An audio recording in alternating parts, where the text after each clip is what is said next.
হুসাইন আহমদ মাদানী রাহমাতুল্লাহি আলাইহি। আমরা নাম শুনেছি যে হুসাইন আহমদ মাদানী মসজিদে নববীতে বুখারীর দর্স দিতেন। ছেলেরা এসে যদি জিজ্ঞাসা করত যে মা ফাহিমতু মানা হাদাল হাদিস, হুজুর এই হাদিসের অর্থ বুঝতে পারি নাই, উনি রওজায়ে আকদাসে যেতেন, চক্ষুটা বন্ধ করে একটু মুরাকাবা করতেন, আল্লাহর পয়গম্বরের সাথে সরাসরি সাক্ষাৎ হয়ে যেত। আল্লাহর পয়গম্বরকে বলতেন, ইয়া জাদ্দি মা ফাহিমতু মানা হাদাল হাদিস, নানা জান হাদিসের অর্থ বুঝতে পারি নাই, মেহেরবানি করে হাদিসের অর্থ বুঝাই দিন। আল্লাহর পয়গম্বর সশরীরে রওজায়ে আকদাসে এখনো পর্যন্ত জিন্দা। আল্লাহু আকবার। নবীজি সাল্লাল্লাহু আলাইহি ওয়াসাল্লাম হাদিসের অর্থ বলে দিতেন, আর উনি ছেলেদেরকে এসে বলতেন, আলান সামিতু মিন সাহিবি হাদাল কবর, এই মাত্র কবরের অধিবাসী আমার নানা জান আল্লাহর পয়গম্বরের নিকট থেকে হাদিসের অর্থ বুঝে আসলাম। এই হাদিসের ব্যাখ্যা মূলত এটাই হবে। আল্লাহু আকবার। মাগরা জাফর বিন আবি তালেব তাহফিজুল কোরআন প্রতিষ্ঠানের উদ্দেশ্যে আজকে সমাবেত এ অভিভাবক সম্মেলন ও সুধী সমাবেশের সম্মানিত সভাপতি, মঞ্চে উপবিষ্ট হযরত উলামায়ে কেরাম, আইম্মায়ে মাসাজিদ, বিভিন্ন স্থান থেকে আগত সম্মানিত অভিভাবকবৃন্দ, সম্মানিত সুধী মণ্ডলী, আল্লাহ রাব্বুল আলামিনের লাখ শুকরিয়া যে মালিক আমাদের প্রতি অনুগ্রহ করে অত্যন্ত দামি একটি মাজলিসে কোরআনুল কারীমের আলোচনা হয়, নবীজির হাদিস নিয়ে আলোচনা হয়, এমন একটি মাজলিসে আল্লাহ তাআলা আমাদেরকে বসার সুযোগ করে দিয়েছেন। দীর্ঘক্ষণ আমরা এই মাজলিসে বসে কোরআন ও হাদিসের আলোচনা শুনতেছিলাম। এমনই একটি মোবারক মাজলিস, যে মাজলিসকে আল্লাহর পক্ষ থেকে অগণিত রহমতের ফেরেশতা বেষ্টন করে রেখেছে। এই মাজলিসে যারা আমরা বসেছি, আল্লাহর পক্ষ থেকে ফেরেশতারা দোয়া করতেছেন, আল্লাহুম্মা গফির লাহুম, আল্লাহ তাআলা এই মাজলিসের সমস্ত সদস্যবৃন্দের জিন্দেগীর গুনাহ আল্লাহ তুমি মাফ করে দাও। এমন একটি মোবারক মাজলিসে যে আল্লাহ তাআলা বসার সুযোগ করে দিয়েছেন, এর জন্য শুকরিয়া তান পাঠ করছি আলহামদুলিল্লাহ। আলহামদুলিল্লাহ। আমার ভাইরা, কোরআনুল কারীম দামি, কোরআনুল কারীমের সাথে যত বস্তু সম্পৃক্ত হয়েছে ওই বস্তুগুলি দামি হয়ে গেছে। দামি বস্তুর সাথে কোনো বস্তু সম্পৃক্ত হলে আল্লাহ তাআলা ওই বস্তুকে দামি করে দেন। বাইতুল্লাহ যে জায়গায় অবস্থিত ওই জায়গাটার মান বেড়ে গেছে। ফজলুল মাকান বিফজলিল মাকিন, আরবিতে একটি কথা আছে, মাকিনের কারণে মাকানের দাম বেড়ে যায়, অর্থাৎ ভালো জিনিস কোথাও স্থাপন করলে ওই জায়গাটাও দামি হয়ে যায়। বাইতুল্লাহ মক্কাতুল মুকাররমায় অবস্থিত। আল্লাহ তাআলা ইরশাদ করছেন, ইন্না আওয়ালা বাইতি উযিয়া লিন-নাস লাল্লাযী বিবাক্কাতা মুবারাকা ওয়া হুদাল লিল আলামিন।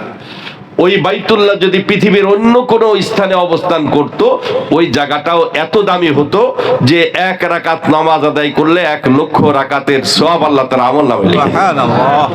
বাইতুল্লাহ যেখানে অবস্থিত ওই জায়গার দাম বেড়েছে। বাইতুল্লাহ আল্লাহর ঘর ওখানে নির্মিত হওয়ার কারণে।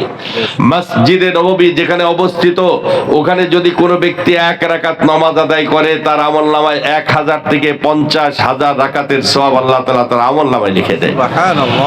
মসজিদে নববীর দামি হওয়ার কারণে মসজিদে নববীর স্থানটি আল্লাহর দরবারে অত্যন্ত দামি হয়ে গেছে।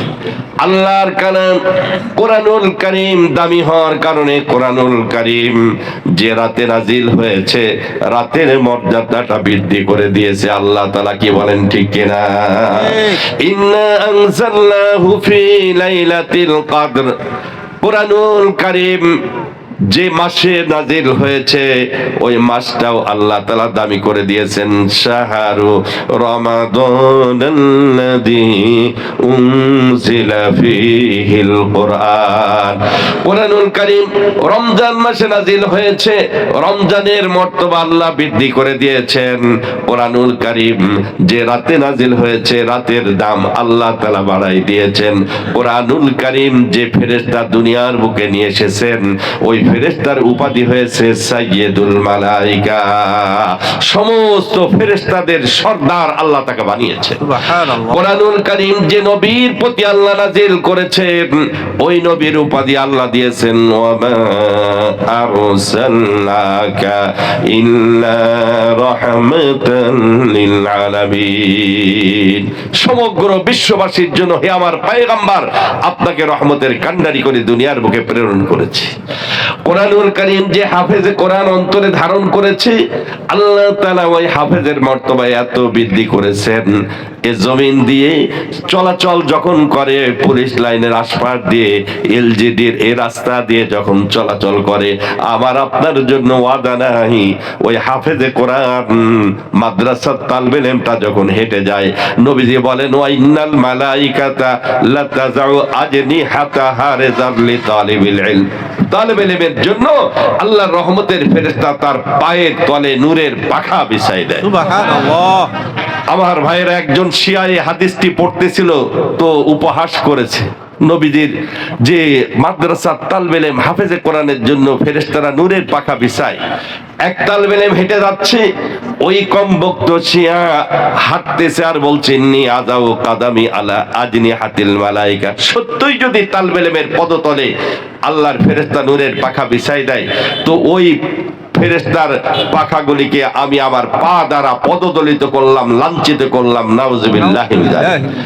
আল্লাহ রাব্বুল আলামিন কখনো ডাইরেক্ট অ্যাকশন আল্লাহর পক্ষ থেকে হয়ে থাকে ওই মুহূর্তেই শিয়া জমিনে গাড়তে শুরু করেছে, জমিন তাকে গ্রাস করতে শুরু করেছে, মাজা পর্যন্ত যখন গিলে ফেলেছে ওই শিয়া বুঝতে পেরেছে আল্লাহর পাকড়াও থেকে আজকে আর রেহাই নাই। তালবে ইলমকে বলতেছে ও তালবে ইলম নবীর হাদিসের প্রতি উপহাস করেছি, আরশের মালিক নারাজ হয়ে গেছে, তুমি আমার জন্য দোয়া করো। আর আল্লাহর কাছে তওবা করতেছে মাবুদ গো আল্লাহ তুমি আমারে মাফ করে দাও, আল্লাহ তুমি ক্ষমা করে দাও। আল্লাহর কাছে যদি কোনো গুনাহগার ব্যক্তি মাফ চাই আল্লাহ তাআলার দরবারে খালেস দিলে যদি মাফ চাই আল্লাহ তাআলা যত বড় পাপিষ্ট হোক না কেন তার জীবনের গুনাহ আল্লাহ মাফ করে দেয়। সুবহানাল্লাহ। আল্লাহ ইমামে নববী রাহমাতুল্লাহ আলাইহি ওই শিয়ার কথা উল্লেখ করেছেন, পরবর্তীতে ওই শিয়ার জীবন পরিবর্তন হয়ে গেছে, সে একজন খালেস আল্লাহর ওলিতে পরিণত হয়েছে। সুবহানাল্লাহ। আমার ভাইরা আমার কথা লম্বা বলা যাবে না, শুধু টাচ দিয়ে যাব। কোরআনুল কারীম দামি, কোরআনের সাথে যত বস্তু সম্পর্ক ওই বস্তুগুলিও দামি। কোরআনী মাদ্রাসা দামি, কোরআনী মাদ্রাসার সাথে যারা সম্পৃক্ত হবে তাদের সম্পর্ক হবে ডাইরেক্ট আরশের মালিকের সাথে। কি বলেন ঠিক কিনা? জাগতিক লাইনের শিক্ষা দীক্ষা একটু আপনি তালি করে দেখেন, দুইটার সাথে একটু পাশাপাশি রেখে দেখেন। জাগতিক লাইনে এই বাংলাদেশে সর্বপ্রথম যে লোকটি ক্লাস 7 পাস করেছে হয়তো তার উস্তাদ ছিল ক্লাস 6 পাস। যিনি সর্বপ্রথম ক্লাস 6 পাস করেছে তার উস্তাদ হয়তো ক্লাস 5 পাস। যিনি সর্বপ্রথম ক্লাস 5 পাস করেছেন তার উস্তাদ 4 পাস। যেহেতু উস্তাদি যদি 5 পাস হবে তবে তো তিনিই সর্বপ্রথম শিক্ষিত হবেন। যিনি সর্বপ্রথম ক্লাস 4 পাস করেছেন তার উস্তাদ হয় ক্লাস 3 পাস। যিনি সর্বপ্রথম ক্লাস 3 পাস করেছেন তার উস্তাদ ক্লাস 2 পাস। যিনি ক্লাস 2 পাস করেছেন তার উস্তাদ তার শিক্ষক ক্লাস 1 পাস। যিনি সর্বপ্রথম এই বাংলার জমিনে ক্লাস 1 পাস করেছে তার শিক্ষকের অবস্থা মানে সে জিরো, লেখাপড়া কিছুই জানতো না। উস্তাদ এর অবস্থা হলো এই।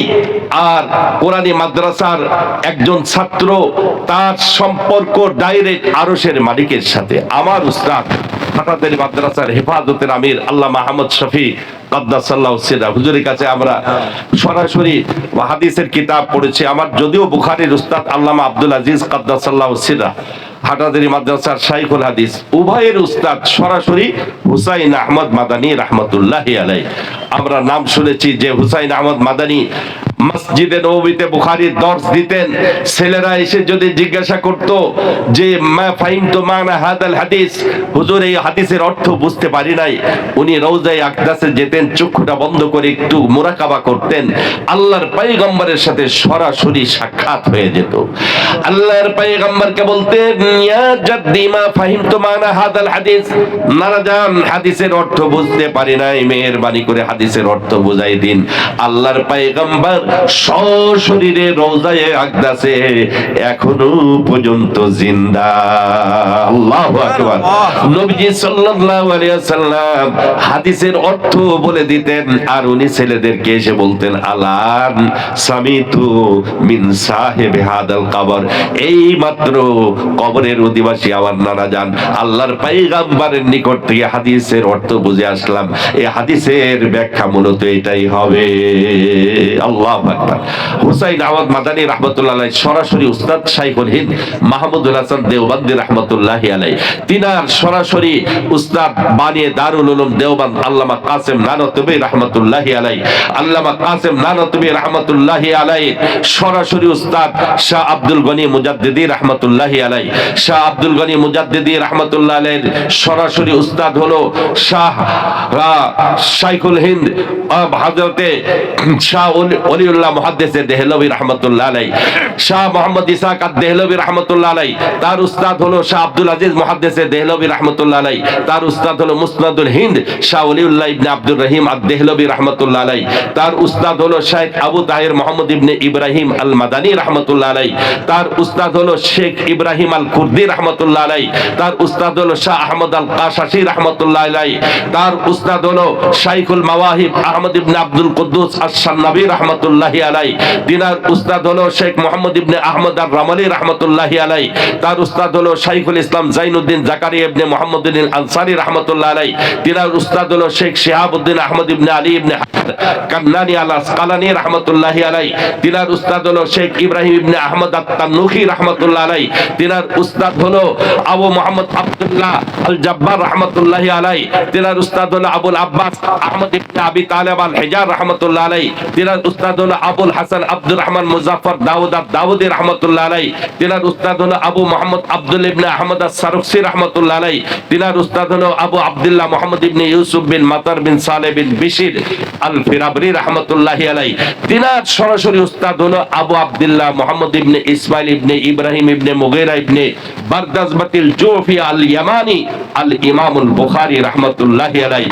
ইমাম বুখারী রাহমাতুল্লাহ আলাইহি সরাসরি উস্তাদ হচ্ছে ইমামে আহমদ ইবনে হাম্বল রাহমাতুল্লাহ আলাইহি, ইমামে আহমদ ইবনে হাম্বলের সরাসরি উস্তাদ হলো ইমাম শাফি রাহমাতুল্লাহ আলাইহি, ইমাম শাফির সরাসরি উস্তাদ হলো ইমামে মুহাম্মদ রাহমাতুল্লাহ আলাইহি, ইমামে মুহাম্মদের উস্তাদ হলো নুমান বিন সাবিত ইমামুদ দুনিয়া, ইমামে আজম ইমাম আবু হানিফা রাহমাতুল্লাহি আলাইহি, ইমামে আবু হানিফা রাহমাতুল্লাহ আলাইহির উস্তাদ হলো হাম্মাদ বিন ইব্রাহিম রাহমাতুল্লাহ আলাইহি, ইব্রাহিম তিনার উস্তাদ হলো ইব্রাহিম নাখিঈ রাহমাতুল্লাহ আলাইহি, তিনার উস্তাদ হলো আলকামা ইবনে ওয়াক্কাসুল লাইসি রাহমাতুল্লাহ আলাইহি, তিনার উস্তাদ হলো নবীর সাহাবা হযরত আব্দুল্লাহ ইবনে মাসউদ রাদিয়াল্লাহু তাআলা, আব্দুল্লাহ ইবনে মাসউদের সরাসরি উস্তাদ হলো জনাবে মুহাম্মদুর রাসূলুল্লাহ সাল্লাল্লাহু আলাইহি ওয়াসাল্লাম।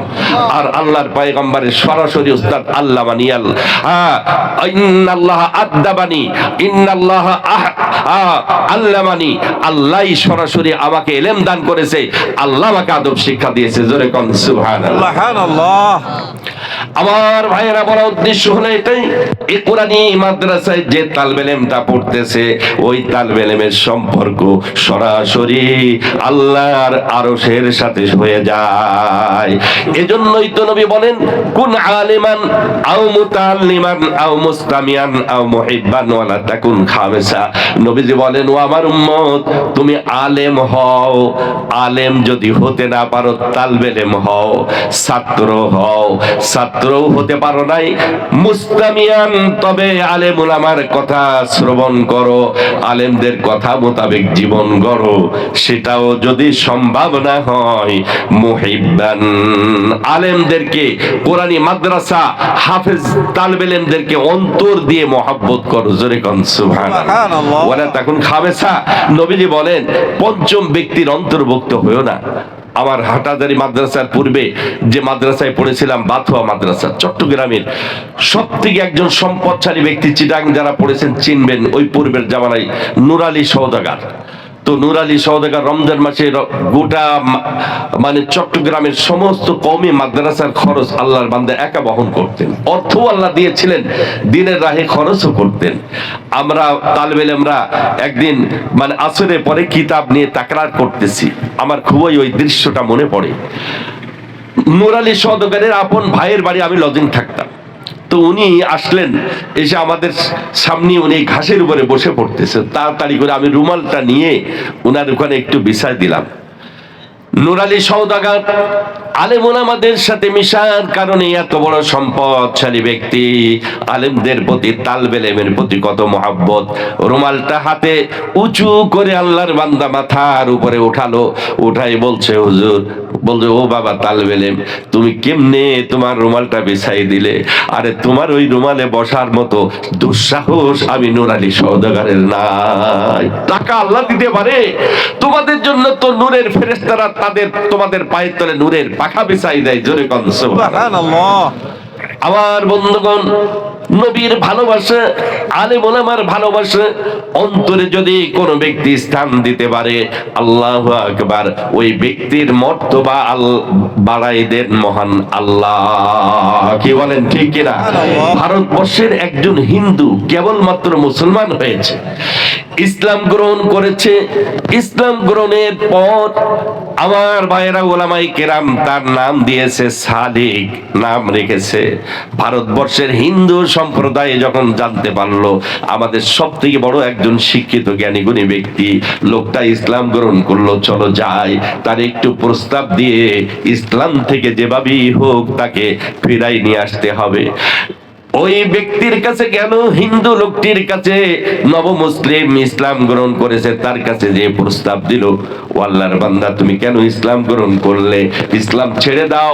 ইসলাম যদি ছেড়ে দাও, অর্থ লাগে, পয়সা লাগে, টাকা লাগে, গাড়ি বাড়ি যা কিছু দরকার সব কিছুর ব্যবস্থা আমরা করে দেব, ওই ইসলাম তোমাকে ছাড়া লাগবে। আল্লাহ, সে কি মুহূর্তের মধ্যে দায়িত্বহীন কণ্ঠে উত্তর দিল, গর ফরশ চেতা আরশ হো এক মালিকে আম্বার, গর ফরশ চেতা আরশ হো এক মালিকে আম্বার, আর শরক চেতা গুরবহ পুর দিরহাম দিনার, হর জর্রা হো দুর और फारे से नेकुसन, और एक तरफ हो मेरे वो सैयद अबरार, फिर साल के मिस्की से कहे अब तू किया ले, सब छोड़ के ना लाइने मुहम्मद को उठा ले। আল্লাহর বান্দা হিন্দুস্তানের ওই সমস্ত সম্পদশালী ব্যক্তির দিকে লক্ষ্য করে বলতেছে, ওরে হিন্দু সম্প্রদায় শুনে নাও, এই অর্থ লোভ আমার দিয়ে কোনো লাভ হবে না।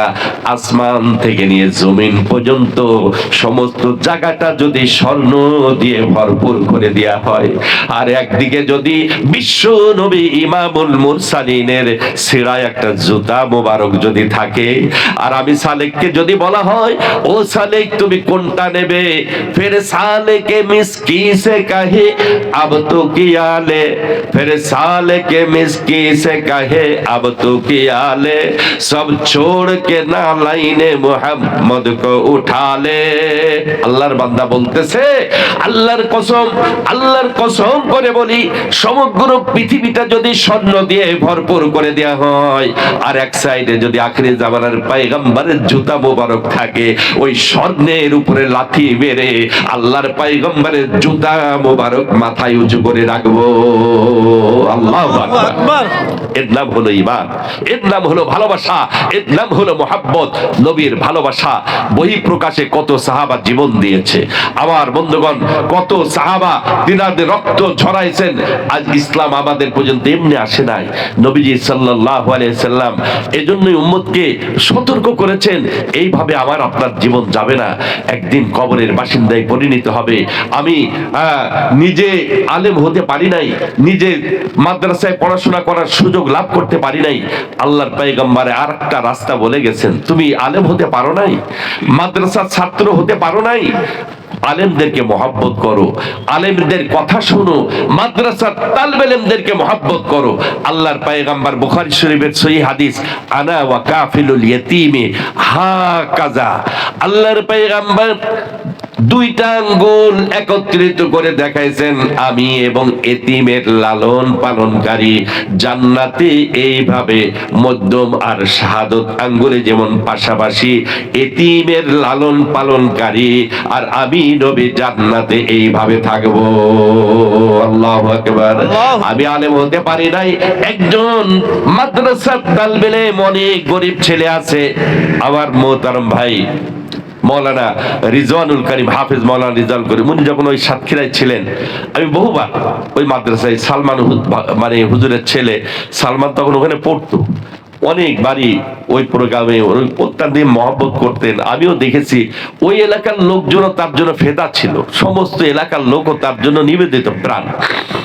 আমার ভাইয়েরা, আজকে তার টানে তালবে ইলমগুলি ছুটে চলে এসছে। অনেক গরিব ছেলে, আমি শুনেছি অনেক গরিব ছেলেও আছে যাদের খরচ বহন করা কঠিন হয়ে যায়। আমার বন্ধুগণ, আমার ভাইয়েরা, অর্থ আল্লাহ অনেককে দিয়েছে, সব অর্থ একদিন রেখে চলে যেতে হবে। কেউ কিছুই নিয়ে যেতে পারে নাই, আমিও কিছু নিয়ে যেতে পারবো না। আপন বলতে যাদেরকে মনে করি সব পর হয়ে যাবে। बाप माओ भाइयों बहनी फरजंदे जन्नर यारोगार, बाप माओ भाओ बहनी फरजंदे जन्नर यारोगार, आशिक व माशूक नौकर खिदमते कहरे गुजार, काम आने का नहीं हर एक जुदा हो जाएगा, बल्कि हर एक उज़्व दुश्मन जानो का हो जाएगा। আল্লাহর বান্দা বলছে, এমন একদিন আসতেছে যেদিন আমার পিতা, আমার মাতা, আমার ভাই, আমার আপনজন, কলিজার টুকরা সুলতানও আমার পর হয়ে যাবে, একটা নেকি দিয়ে সাহায্য করতে রাজি হবে না।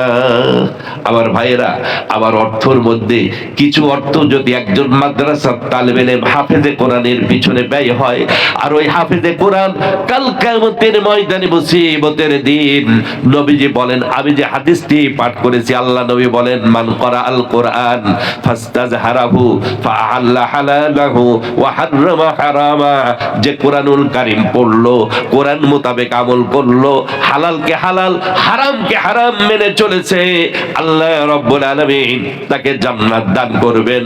এবং ওয়াশাফাহু ফি আশরাতিম মিন আহলি বাইতিহি কুল্লুহুম কদ ওয়াজাবাত লাহুন নার, 10 জন ব্যক্তি তার পরিবার পরিজনের মধ্যে থেকে তাকে হেল্প করত, সহযোগিতা করেছে, পড়াশোনার জন্য খরচ বহন করেছে, এমন ব্যক্তির জন্য কিয়ামতের ময়দানে সুপারিশ করার যোগ্যতা, তৌফিক আল্লাহ তাআলা দান করবে। জোরে কোন সুবহানাল্লাহ। আমার ভাইয়েরা, আমি এজন্য বলবো, অনেক ব্যক্তির আল্লাহ অর্থ দিয়েছে, নিজে হাফেজ হতে পারি নাই, নিজে আলেম হতে পারি নাই। আমার বন্ধুগণ, কত বড় ফজিলত, উলবিসা ওয়াদাহু তাজাই ইয়াউমাল কিয়ামা, এই যে হাফেজে কোরআনের মাথায় পাগড়ি পরিধান করায় দেয়া হলো, তাদের পিতা মাতার মাথায় নবীজি বলেন নূরের তাজ পরিধান করায় দেয়া হবে। আমরা নাম শুনেছি সম্রাট আলমগীর, তার পিতা ছিল সম্রাট শাহজাহান। সম্রাট আলমগীরের ছেলেটি যখন হাফেজে কোরআন হলো, এইরকম একটা দ্বীনি প্রতিষ্ঠানে তার মাথায় দাস্তারে ফজিলত উস্তাদরা পাগড়ি পরাই দিল। আমার বন্ধুগণ, সম্রাট আলমগীর দিনদার ব্যক্তি ছিলেন, তার নামেই ফতোয়ায়ে আলমগীরি, একটা ফতোয়ার কিতাব।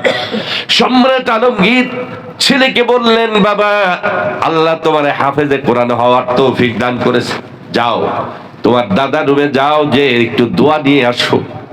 ছেলেটি दादा रूबे गए सलाम दिए बोलছে दादा अल्लाह ताला ने मुझे हाफिज कुरान बनने के लिए तौफीक अता फरमाया, मेरे लिए दुआ कीजिए ताकि अल्लाह ताला मुझे हक्कानी आलिम होने के लिए तौफीक अता फरमाए। दादा একটু দোয়া করেন, আজ আমার হাফেজ কোরআনের কারণে আজকে আমার মাথায় আজকে উস্তাদরা পাগড়ি পরাই দিয়েছে, আপনি একটু দোয়া করেন যেন হক্কানি আলিম হওয়ার তৌফিক আল্লাহ দান করেন। এতটুকু কথা শোনার সাথে সাথে দাদার চোখ দিয়ে অঝরে পানি ঝরতেছে, কান্নায় ভেঙে পড়েছে, কোনোই কথা বলতে পারে না, শুধু কান্না করতেছে, কান্না করতেছে। ছেলেটি বুঝতে পারে নাই কেন কাঁদতেছে। মুহূর্তের মধ্যে কান্না অবস্থা দেখে অনেক চেষ্টা করলো, কোনো মতেই কথা বলে না, দাদা কিছু কথা বলে না। চেষ্টা ব্যর্থ হয়ে বাবার কাছে চলে আসলো, এসে বলছে আব্বা जान मैंने तो आपके हुक्म के मुताबिक मेरे दादा की रूम में मैंने गया और दुआ की दरख्वास्त की, लेकिन मेरे दादा तो रोता रहा, अब तक भी रोता रहा। দাদার কাছে দোয়ার দরখাস্ত করলাম, দাদা তো অঝরে কাঁদতেছে, বুঝলাম না। সম্রাট আলমগীরের বুঝে আসে নাই, সম্রাট আলমগীরও চলে গেছে বাবার রুমে, যে বলতেছে আব্বা जान मैंने तो आपका पोता को भेज दिया दुआ के लिए, लेकिन आप रोते हैं क्यों? আপনার পোতা ছেলেরে পাঠালাম, আল্লাহ তাআলা তার হাফেজে কোরআন হওয়ার সুযোগ করে দিয়েছে, আপনি কেন কাঁদতেছেন? কথাটি শোনার সাথে সাথে কেন কাঁদতেছেন? আল্লাহু আকবার। দেখেন হাদিসের গভীরে দিনদার ব্যক্তি, হাদিসের গভীরে তিনি পৌঁছায় গেছে। বলছেন রে বাবা, নবীজি তো বলেছেন নুল বিসাওয়ালেদা, আল্লাহর পয়গম্বর বলেছে হাফেজে কোরআনের পিতামাতার মাথায় নূরের তাজ পরিধান করানো হবে, দাদা দাদির কথা তো বলে না। আমি তো বঞ্চিত, আমি পোড়া কপাল, আমার ছেলে আলমগীর তো হাফেজ হতে পারে নাই, এই জন্যই আমি কাঁদতেছি যে নিয়ামত তো তুমি লাভ করেছো, আমার কপাল তো পোড়া, আমার ছেলে আলমগীর তো হাফেজ হতে পারলো না। আল্লাহু আকবার। সঙ্গে সঙ্গে আলমগীর, সম্রাট আলমগীর রাষ্ট্র পরিচালনা করাকালীন টাইমে বাবার হাতটা ধরে বলছে আব্বা जान मेरे लिए दुआ कीजिए, मैं आज ही दिन से हिफ्ज करने के लिए मैंने कोशिश कर रहा हूँ, मेरे लिए दुआ कीजिए ताकि अल्लाह ताला हाफिज कुरान बनने के बाद दुनिया से अल्लाह ताला मुझे वफात दिए, वफात फरमाए, इससे पहले मुझे अल्लाह ताला कबूल ना फरमाए। একটু দোয়া করেন আমার জন্য, আজ থেকে আমি হিফজ কোরআন শুরু করে দিলাম, হাফেজে কোরআন হয়েই যেন দুনিয়া থেকে বিদায় নিতে পারি। জোরে বলুন সুবহানাল্লাহ। কোরআনের মহব্বতি সম্রাট আলমগীর ওই দিন থেকে হিফজ কোরআন শুরু করে দিলেন। আমার ভাইয়েরা, ওই দিন থেকে হাফেজে কোরআন হওয়ার জন্য প্রস্তুতি গ্রহণ করলেন। রাষ্ট্র পরিচালনা করাকালীন টাইমে সম্রাট আলমগীর 30 পারা কোরআনের হাফেজ হয়েই বিদায় নিয়েছে। আল্লাহ, আমার ভাইরা, আজকে যাদেরকে এই মজলিসে আল্লাহ তাআলা একত্রিত করেছে, আমরা একটু কোরআনকে অন্তর দিয়ে ভালোবাসবো, অন্তর দিয়ে মহব্বত করব। মহব্বত অনেক দামি বস্তু। হাকিমুল উম্মত আশরাফ আলী থানভী রাহমাতুল্লাহ আলাইহি মাওয়াইজ আশরাফে একটি কথা নকল করেছে, কথাটি বলে আমি আলোচনা শেষ করতে যাব।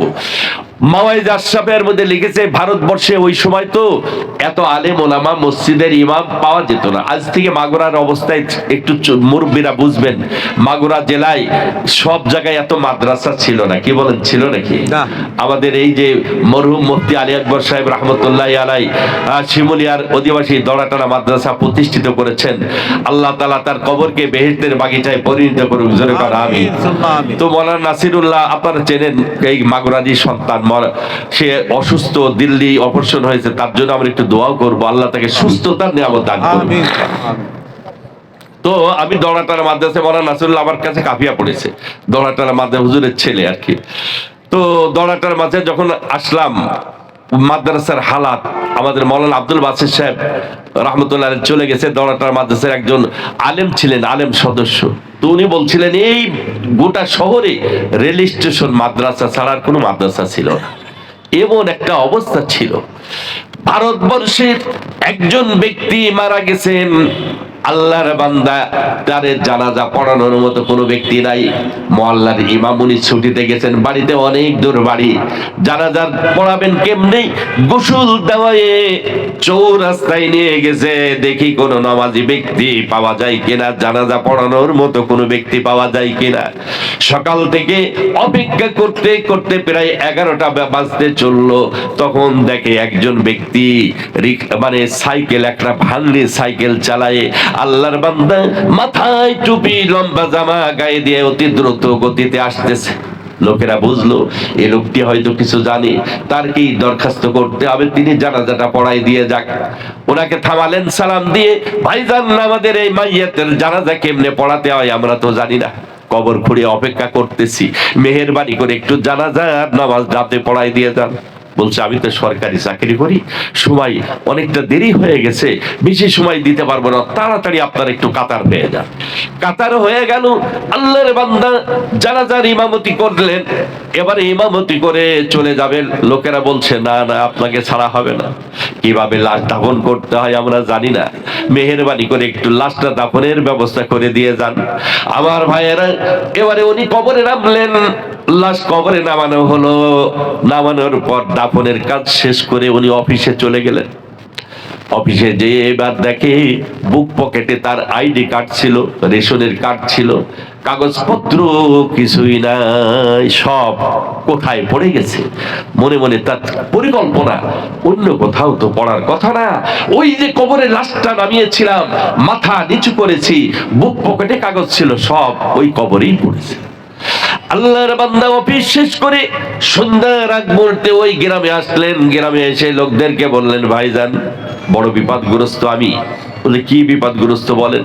বলছে আমি কিন্তু সেই ব্যক্তি যে কিছুক্ষণ কয়েক ঘন্টা আগে আপনাদের একটা জানাজার ইমামতি করেছিলাম, কবরে লাশ নামাইছিলাম, এখন পকেটের তালাশ করে দেখি আইডি কার্ড নাই, রেশন কার্ড নাই, জরুরি কাগজপত্র কিছুই নাই, আমি বড় বিপদগ্রস্ত। ওই কবরটা না খনন করলে কোনো উপায় হবে না, সুরা হবে না, অনুমতি যদি দেন কবরটা একটু খনন করতে চাই।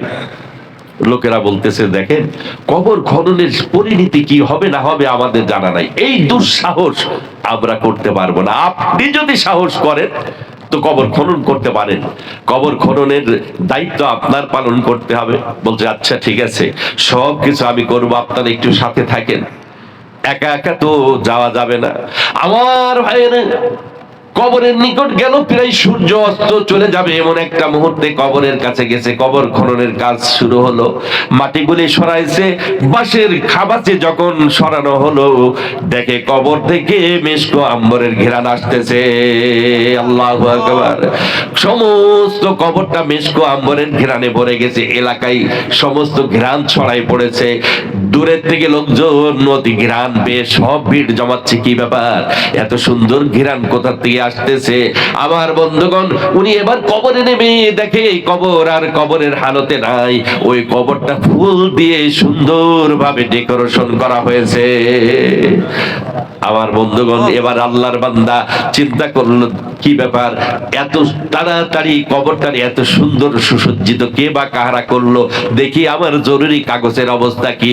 দেখে জরুরি কাগজগুলি কে যেন সুন্দর করে গোছায় মাথার কাছে রেখেছে। জোরে কম সুবহানাল্লাহ। আমার ভাইয়েরা, এমন একটা অবস্থা দেখি আল্লাহর বান্দা সহ অনেকের অন্তরের ভিতরে কৌতূহল জাগলো, নিশ্চয় এগুলি সব আল্লাহ তাআলা ব্যবস্থা করেছে, লোকটি বড় দিনদার হবে। আমার ভাইয়েরা ওই লোকের অবস্থা সম্পর্কে শুনলো, যাচ্ছে উনি কেমন ব্যক্তি ছিলেন। এলাকার লোকেরা বলতেছে তার আমল সম্পর্কে তো আমরা জানি না, তার আপনজন বলতে একটা মেয়ে ছিল, ওই মেয়েটির কাছে আল্লাহর বান্দা থাকতো, তার বাড়িতে গেলে হয়তো সংবাদ পাওয়া যাবে।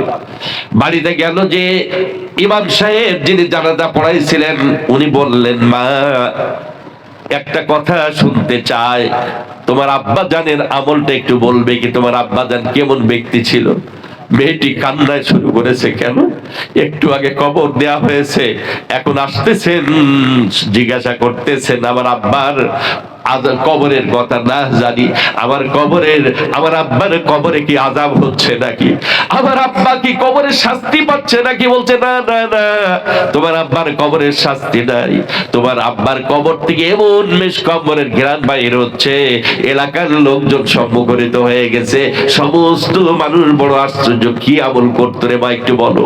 মেয়েটি কান্না করতেছে আর বলছে, আমার আব্বা জানেন সব থেকে যে একটা আমল আমি দেখেছি, আজানের সাথে সাথে আমার আব্বা দেরি করতো না, জয়ীফ হয়ে গেছিলেন, চোখে ভালো দেখতো না, যার কারণে আব্বা জান আজানের সাথে সাথে ওযু করে নামাজ আদায় করতো।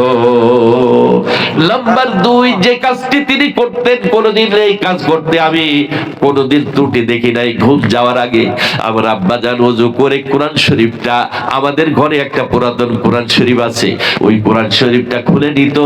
আমার আব্বা জান ভালো চোখে দেখতো না, শুধু আঙ্গুলটা কোরআনের উপরে বোলাতো আর বলতো, মেরে মৌলায়ে করিম इस आयत के अंदर जो कुछ फरमाया वो हक है, मैं उस पर ईमान लाता हूँ। আমার মৌলাই করিম, আমার আল্লাহ যা বলেছে এটা সত্য, ওই কথার প্রতি আমি বিশ্বাস করলাম, ওর প্রতি আমার আল্লাহ। আল্লাহু আকবার। আমি দেখেছি আমার আব্বা জান কোরআনটারে বুকে জড়াই ধরতো, চোমাকে তো আদর করতো, মহব্বত করতো, এরপরে চোখের পানি ছেড়ে দিয়ে দোয়া করতো, কান্নাকাটি করে ওই কোরআনকে আমার আব্বা জান ভালোবাসতো। আমার ভাইরা, কথা লম্বা বলবো না, কোরআনকে মহব্বত করি, কোরআনী মাদ্রাসাকে মহব্বত করি। এই কোরআনী মাদ্রাসা নিজের ছেলেকে আলেম বানাতে পারি নাই, হাফেজ বানাতে পারি নাই। আমি ওই আমার শিক্ষকতার জীবনে সর্বপ্রথম শিক্ষকতা করেছি গহরডাঙ্গা মাদ্রাসার পাশে, বড়গনি এখন দাওরাই হাদিস মাদ্রাসা। কয়েকবার ওখানে মানে ওলামায়ে কেরাম মাহফিলের টাইমে নিয়ে গেছেন, গতবারও মানে যাওয়া পড়েছে আর কি। তো যাই হোক, একটি কথা মনে পড়লো তাই আপনাদের সামনে বলছি। আমি যখন ওখানে গেছি তো একজন ভ্যান চালক আল্লাহর বান্দার বাড়িতে মাদ্রাসার একটা তালেবে ইলম মানে হাফেজে কোরআন লজিং থাকে, কিন্তু ওই বছর খুব দুর্ভিক্ষের বছর, মহতামিম সাহেব চিন্তা করলো বেচারা গরিব মানুষ, তার বাড়ি লজিং দেওয়া যাবে না। উনি কান্না করতে করতে মাদ্রাসায় চলে এসেছে, যে বলছে, হুজুর গত বছর এমন দিন গেছে আমার বাড়ির কেউ খাবার খাই নাই, রাত্রি বেলায় নবীর মেহমানটারে না খাওয়াই আমরা রাখি নাই, নবীর মেহমানের মেহমানদারি করেছি, খানার ইন্তজাম করেছি, হুজুর কেন এবার নবীর মেহমান আমার বাড়ি পাঠালেন না? থানভী রাহমাতুল্লাহ আলাইহির ওই কবিতাটা আমার মনে পড়লো, লাউ কুনতু বাওয়াবান আলা বাবে জান্নাতি লাকুলতু লিমিদরাজা উদখুলু বিসালামি। থানভী রাহমাতুল্লাহ বলেন, মাদ্রাজের অধিবাসী তারা আলেম উলামা মাদ্রাসার তালেবে ইলমকে এত ভালোবাসতো, এত ভালোবাসতো, আল্লাহ যদি জান্নাতের গেটের আমারে দারওয়ান বানাই দেয়, আমি বলবো আল্লাহ মাদ্রাজের অধিবাসীদেরকে তুমি জান্নাত দিয়ে দাও।